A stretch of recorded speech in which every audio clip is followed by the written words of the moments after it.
क्या आपने कभी इस चीज की कोशिश की है कि 5 लोग एक साथ आकर एक जगह पर बैठें और किसी विषय के बारे में गंभीरता से बात करें? आज के समय में जहां 5 लोगों को भी एक साथ बिठाना मुश्किल है, वहां अगर शहर में कोई ऐसा कार्यक्रम होता है जिसमें सैकड़ों युवा एक साथ आकर किसी वैचारिक विषय पर दिनों तक चर्चा करते हैं, तो अपने आप में प्रशंसा का विषय है। ऐसा ही एक कार्यक्रम मध्य प्रदेश में होता है, जहां युवाओं का एक समूह यंग थिंकर्स कॉन्क्लेव में लगातार 3 दिन तक राष्ट्र के अलग अलग विषयों पर गंभीर चर्चा करता है। नमस्कार, मैं सौरभ कुमार, आप देख रहे हैं आयुध।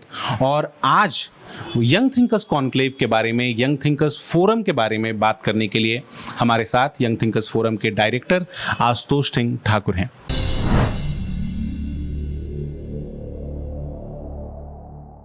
आशुतोष जी, आपका बहुत बहुत नमस्कार।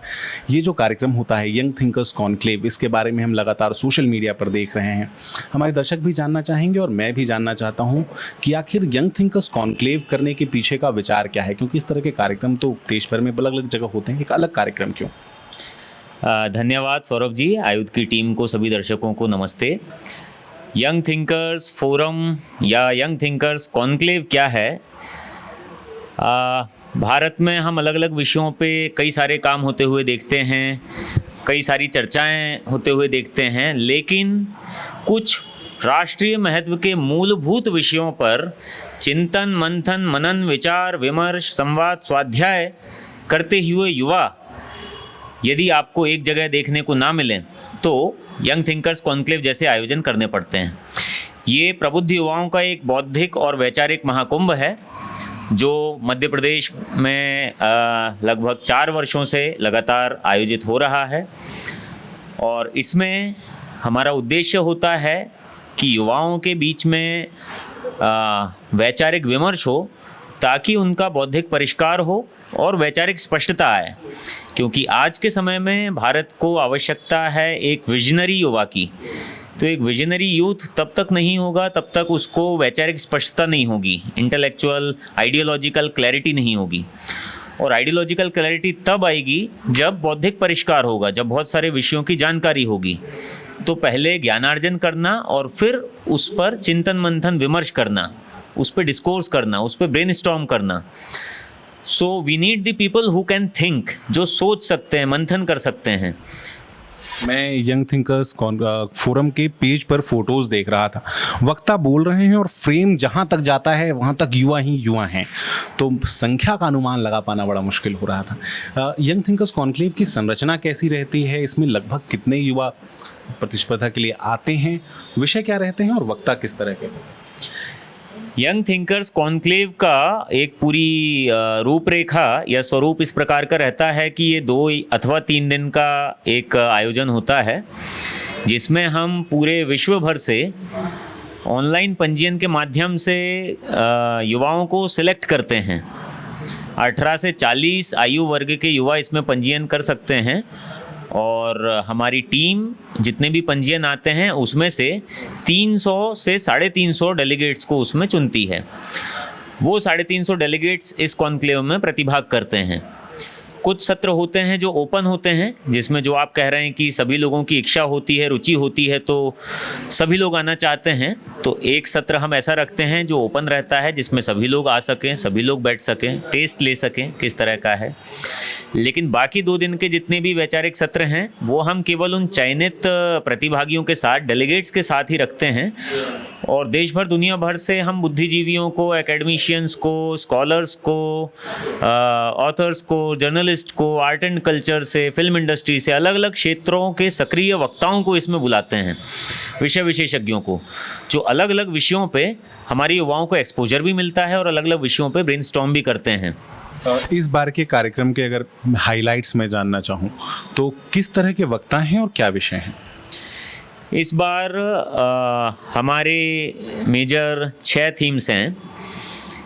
एक तो हम religion, politics, culture, education, policy, governance, इन सब विषयों पे चर्चा कर रहे हैं, जिसमें थीम्स हैं monotheism, the fundamentals of monotheism. एक थीम है wokeism, the anatomy of protest culture. जिसमें हम जो इतने तरह के प्रोटेस्ट होते हैं यूनिवर्सिटीज़ में, जो नैरेटिव्स हैं, जेंडर डिस्कोर्स है, एलजीबीटी डिस्कोर्स है, पोस्ट मॉडर्निज्म है, कल्चरल मार्क्सिज्म है, इन सारे विषयों पे चर्चा करेंगे। तीसरा एक विषय है manufactured narrative separating facts from fiction, जिसमें नैरेटिव कैसे बिल्ड किया जाता है, नैरेटिव कैसे कंट्रोल होता है, कैसे कंटेंट डायरेक्टली या इनडायरेक्टली फीड कराया जाता है, और युवा कैसे फैक्ट चेक कर सकते हैं, how they can separate the facts from fiction. तो एक इस पे है कि कैसे एक बायस्ड नैरेटिव, एक बायस्ड इकोसिस्टम गढ़ा जाता है और हम उसको कैसे पहचानें और हमारी क्या भूमिका हो। एक विषय है Indian knowledge system, concepts and applications. पिछले कुछ सालों से इंडियन नॉलेज सिस्टम पे, भारतीय ज्ञान परंपरा पे बहुत बातें हो रही हैं, नेशनल एजुकेशन पॉलिसी में भी काफ़ी बातें हुई। इस बार हम बात करेंगे कि उसके आज के समय में एप्लीकेशंस क्या हैं, आज वो कैसे रेलेवेंट है, प्रासंगिक है, आज उसकी क्या उपयोगिता है। इस पे बात रखने आ रहे हैं professor B Mahadevan IIM Bangalore से, जिन्होंने भारतीय ज्ञान परंपरा पे पूरा एक कोर्स मॉड्यूल जैसा एक पुस्तक भी तैयार की है। दूसरे शतावधानी R गणेश, भारत में एक अवधान की परंपरा है विमर्श की, और दक्षिण में ये बहुत अच्छी परंपरा है। उसमें शतावधानी, अष्टावधानी ऐसे होते हैं। शतावधानी बहुत कम भारत में, बहुत रेयर बचे हैं, उनमें से एक शतावधानी R गणेश हैं। तो आप दोनों भारतीय ज्ञान परंपरा पे और धर्म पे चर्चा करेंगे। फिर एक विषय है Indic models of law, administration, governance and economy, कि हम आलोचना तो करते हैं कि जितने भी हमारे तंत्र हैं, सिस्टम हैं, मॉडल्स हैं, वो सारे कॉलोनियल हैं, वो अंग्रेज़ों से कॉपीड हैं, दुनिया भर से कॉपीड हैं, हमारे अपने इंडिजिनियस मॉडल्स नहीं हैं। आज़ादी के अमृत महोत्सव में हम स्व की खोज कर रहे हैं कि हमारा क्या, अपना तंत्र, स्वतंत्र, स्व अधीन। तो इसमें हम चर्चा करेंगे कि हमारा तंत्र कैसा होगा, हमारा व्यू क्या है, हमारा मॉडल क्या है, लॉ एंड जुडिशरी के मॉडल क्या हैं, एडमिनिस्ट्रेशन, गवर्नेंस, पॉलिसी, पॉलिटिक्स के मॉडल्स क्या हैं, इकोनॉमी के मॉडल्स क्या हैं। एक इसमें विषय है global Indian leadership in 21st century, कि भारत संपूर्ण विश्व को 21वीं सदी में क्या दे सकता है, हमारे पास ऑफर करने के लिए क्या है, और वो कौन सी विशेषताएं हैं भारत की जिनके आधार पर भारत ग्लोबल लीडरशिप लेके उतर सकता है एक वैश्विक मंच पर। इसमें चिन्मय मिशन के स्वामी मित्रानंद भी हमारे साथ रहेंगे। इन पूरे 2 दिन में कई लोग हमारे साथ रहेंगे। JNU के साइंटिस्ट जिनको आए दिन टीवी डिबेट्स में हम देखते हैं, आनंद रंगनाथन रहेंगे। न्यूज़ 18 के एंकर अमन चोपड़ा इसमें रहने वाले हैं। थियोलॉजी के बहुत बड़े स्कॉलर श्री कृष्ण श्रीवास्तव जी रहेंगे। वोकिज़म पे इसमें प्रोफेसर सौम्या डे आने वाले हैं। बहुत बड़े हिस्टोरियन और ऑथर संदीप बालाकृष्ण इसमें रहेंगे। सेंटर फॉर इंडिक स्टडीज़ के हेड राम शर्मा जी इसमें रहेंगे। ऑप इंडिया के फाउंडर और चीफ एडिटर राहुल रोशन जी आने वाले हैं। तो ऐसे अनेक मूर्धन्य वक्ता, प्रबुद्ध बुद्धिजीवी इस पूरे 2 दिन के कॉन्क्लेव में हमारे बीच रहने वाले हैं। एक बात तो तय है कि ये सारे विषय और वक्ताओं को सुनने के बाद सब लोग इंतज़ार कर रहे होंगे कि कार्यक्रम होने कब वाला है, और अगर वो उन 300 लोगों, 350 लोगों की सूची में शामिल होना चाहते हैं जिनको इन विषयों को सीखने का, समझने का, सामने से बैठ के सुनने का मौका मिलेगा, इस चर्चा में भागीदार होने का मौका मिलेगा, तो वो युवा इसमें कैसे जुड़ सकते हैं, उसका तरीका है। जी हाँ, कई लोगों को बेसब्री से इंतज़ार है और पिछले कुछ दिनों से पूरे प्रदेश में, देश में एक ऐसा माहौल बना हुआ है जिज्ञासा का कि यंग थिंकर्स फोरम क्या है, कॉन्क्लेव क्या है, कैसे भाग लें, कैसे पंजीयन करें। तो काफ़ी ऐसी क्वेरीज आ रही हैं। अच्छा है आपके माध्यमों से दर्शकों तक ये बात पहुंच पा रही है।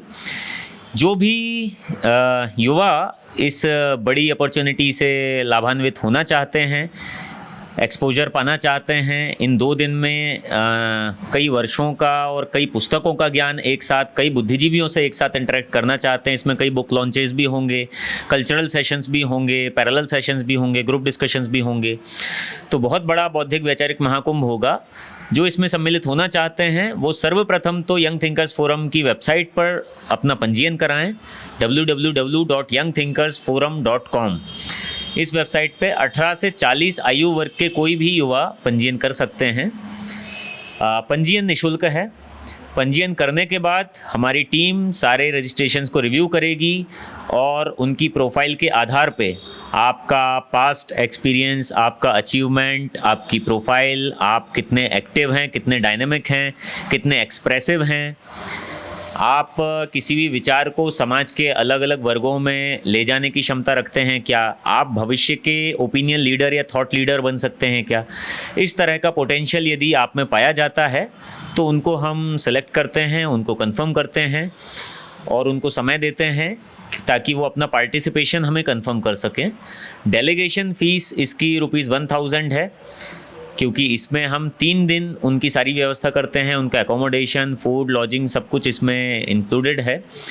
तो जो 300 युवाओं को हम सेलेक्ट करेंगे उनको डेलीगेशन फ़ी पे करके अपना कंफर्मेशन करना है और फिर वो 29 और 30 अक्टूबर को दिल्ली कॉलेज इंदौर में होने वाले इस कॉन्क्लेव में सम्मिलित हो सकते हैं।